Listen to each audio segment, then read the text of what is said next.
Alam mo, darating din yung panahon na makakatagpo ka ng isang tao na magpapabago sa takbo ng buhay mo. Isang tao na magpapaligaya at magmamahal sa'yo. At isang tao na ituturing mong mundo.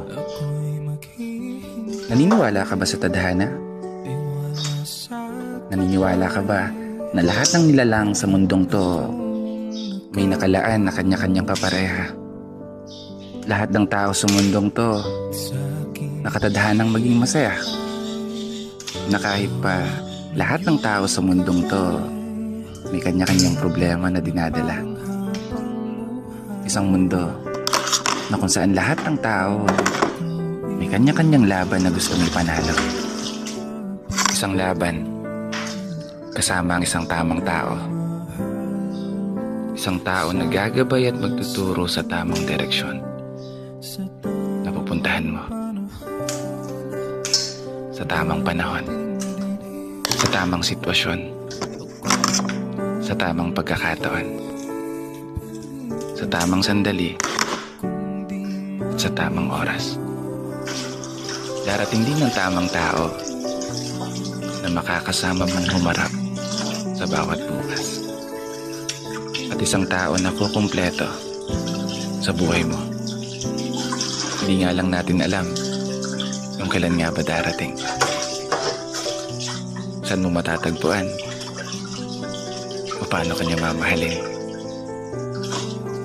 Basta ngayon, kung nag-iisa ka, i-enjoy mo yung buhay. At mas kilalanin mo pa yung sarili mo sa ano pa yung kaya mong gawin. Hanggang saan pa yung kaya mong marating. Ano ba yung dapat baguhin? O ano ba yung dapat alisin? Para pag dumating yung araw na ibigay sa'yo ng tadhana at makatagpo ka ng tamang tao, handa na ang sarili mo. Handa ka na magmahal at handa ka nang mahalin. Pero bago magtapos, gusto ko lang pong magpasalamat para sa lahat ng mga taong patuloy na nakikinig at patuloy na sumusuporta. Parami na tayo ng parami. Don't forget to share this video and i-follow mo na rin ang aking Facebook page para sa mas marami pang obra na gaya nito. Kaya isang pagpupugay para sa lahat ng mga tao na patuloy sumasabay sa hamon ng buhay. Ako nga po pala si Brother Matt at ito ang aking